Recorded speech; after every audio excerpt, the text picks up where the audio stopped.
Manchester City's defeat to Arsenal was their third consecutive domestic defeat. Pep Guardiola has never before lost 2 Premier League games in a row.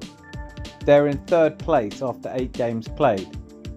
Social media platforms are awash with the suggestion that Manchester City are in crisis. So are they? Well, look, the first thing to say is there's obviously no crisis at Manchester City. Or to put it another way, there's no obvious crisis at the treble winners. At least, if there is, it's the kind of crisis almost all other teams would dream of. They've started the season with 6 wins and 2 defeats for a total of 18 points, which is only 1 point less than after 8 games played last season. Hardly a crisis, given that they won the title with 5 points to spare. So perhaps it'll be closer this season, but how can you realistically call being in prime position to win the Premier League a crisis? They topped their Champions League group after 2 games, but it's almost impossible to imagine them not sailing through qualification to the next round, given that they have played their toughest game in Leipzig away already. They're out of the League Cup to Newcastle, but as Pep said in his press conference, City were never aiming for the quadruple. He joked that maybe they're not ambitious enough. So what am I doing making a video about a crisis at a club that could continue to dominate domestic and European football for years to come? Well, it's because I don't think that they will. Not in this current incarnation. Whilst I concede that they are not in the crisis, they're most definitely in transition. Few of us ever realise our dreams or reach all our goals, so it can be hard to truly empathise with the emptiness that accompanies great success. It's a phenomenon known as the arrival fallacy. It's a type of psychological thought trap that operates on the idea that in the process of working hard toward a goal, you come to expect that you will achieve it. Focusing on a future goal triggers reward centres in the brain which induce cognitively soothing effects. That sense of achievement becomes part of your identity. Once you get used to this, actually achieving a goal is far less satisfying than expected. Arrival fallacy can be simply summed up as a false assumption that by achieving your goals, you will experience enduring happiness. Many hugely successful sports personalities have talked about this. Tyson Fury went into a spiral of self-destructive depression after being crowned heavyweight champion of the world. It's a contributing factor in the decline of all but the rarest individuals who reach the summit. Heavy lays the head that wears the crown. Pep has experienced it before. He knows well how you overcome these dark feelings. When he left Barcelona, he'd created not only one of the greatest club sides of all time, but he'd changed football in Spain. His footballing philosophy was foundational to the national side's global dominance. His departure from his beloved boyhood club was a shock to everyone. Speaking about it afterwards, he said, "I left Barcelona because I was worn out. I explained how I felt to the president in October 2011. There was no change of heart after that. So it would have made no sense at all for me to start changing the squad. I knew I was leaving." He explains in the book Pep Confidential, the inside story of Pep Guardiola's first season at Bayern Munich. The facts of the matter are that we won 4 titles that year and were playing better than ever, with the 3-4-3 we used against Real Madrid and the 3-7-0 I opted for in the Club World Cup. We were playing brilliantly, but I was on my knees and I had no new tactical ideas left. That's why I left, there's no other reason. He'd spent 4 years at Barcelona and was exhausted. Out of ideas, he needed to take time out and reframe new goals for himself. He went to New York and indulged his passion for basketball and had some well-deserved downtime. After a year's sabbatical, he joined Bayern Munich. He was successful by any standards, although the Champions League eluded him. He took the decision to leave because he couldn't enjoy watching Bayern win. There was too little competition. He'd also started to struggle with the expectations of the fans. In his time in Germany, he began to know exactly what his next goal should be and the type of club he would need to join to realise this ambition. One without too much of a history of winning, where he would be free to create a style without having to adapt to existing tradition. He found the perfect fit. Untold resources, full control of the team, and fans desperate to build a reputation to match their rivals. He arrived at Manchester City in February of 2016. And he's now been there longer than Barcelona and Bayern combined. In 2021, he confirmed his intention to leave when his contract expired in 23. Now usually, this would have been a decision set in stone, but he hadn't yet achieved the most important part of his goal. People had started to say without Messi in the side, he couldn't repeat his Champions League success. It was clearly important to prove those critics wrong. His contract extension to 2025 was to give himself a chance to do so. He would have hoped to win it sooner, but hedged his bets. So on winning it and with nothing further to prove or achieve, he now finds himself exhausted again, and possibly once again out of ideas. Interviewed on the night of his Champions League victory, he talked about how he was exhausted. This season, he's talked about how his players need a rest. None more than him, surely. I believe he wants to leave, but he feels trapped. He's never broken a contract before, and I'm not sure he ever will, but he's struggling to motivate himself.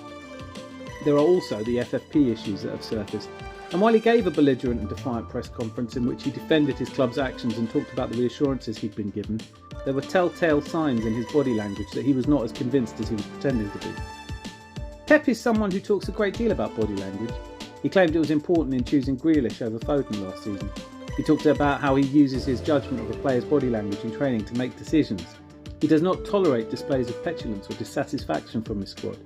You only have to look at how he removed Cancelo at the first sign of sulkiness.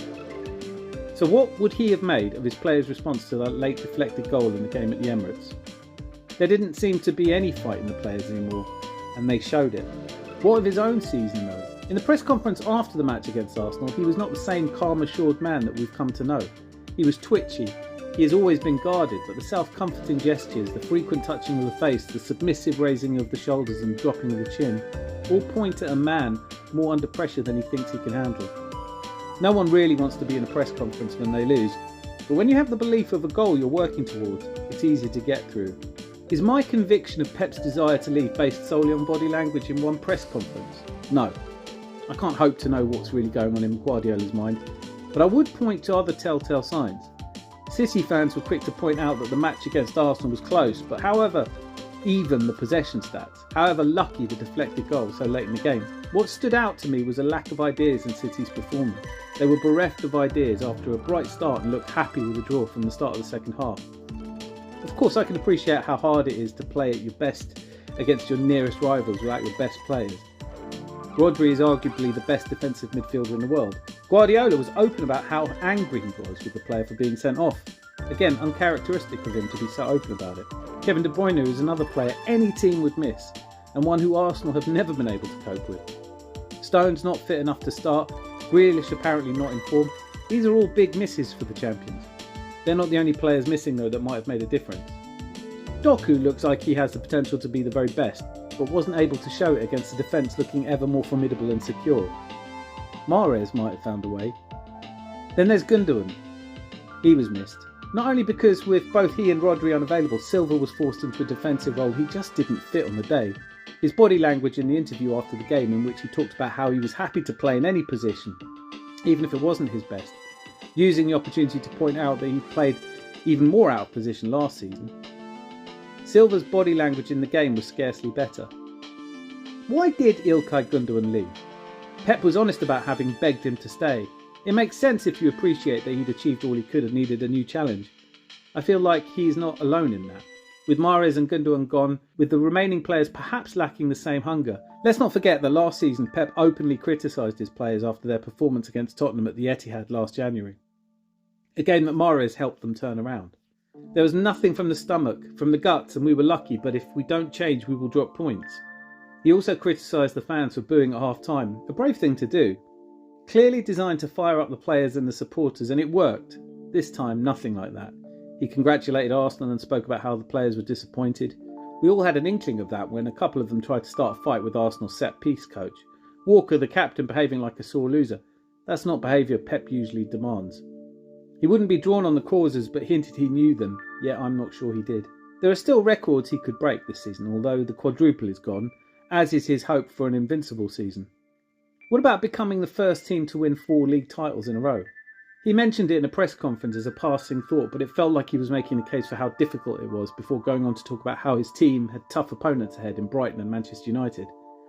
It certainly didn't feel like it was a goal he was driving towards. We have an international break now, a chance for him to get some rest, even if not enough. It seems he'll be reflecting on whether the job of international managers should be one he takes sooner than his contract expiry.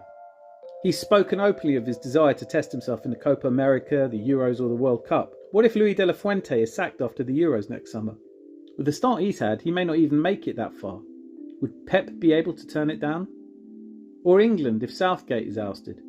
If you're looking for a biggest achievement in world football, is there a better place to start than the England job? So, crisis? No, absolutely not. But there is a feeling of change around the corner. City fans who in blind faith are convincing themselves that Pep will fix it because he always has, may be overlooking the changes I think are plain to see. I would ask die-hard Sky Blues to explain why he has a contract only until 2025. After all, if this season is a disappointment by their own stratospherically high standards, won't the rebuild take more than a year and far more energy? I would guess that those in charge of City who brought in Pep will find an excellent replacement, but there have never been bigger shoes to fill, and United are the perfect example of what can happen when the best manager in your history leaves. Whether the transition is smooth and successful or stuttering and painful, whether it does happen before 2025, after all, Pep never breaks a contract, I do see a change up ahead. There is a reason no one has ever won 4 in a row. While a fully fired up Pep could do it, a tired one may prefer to start a new chapter.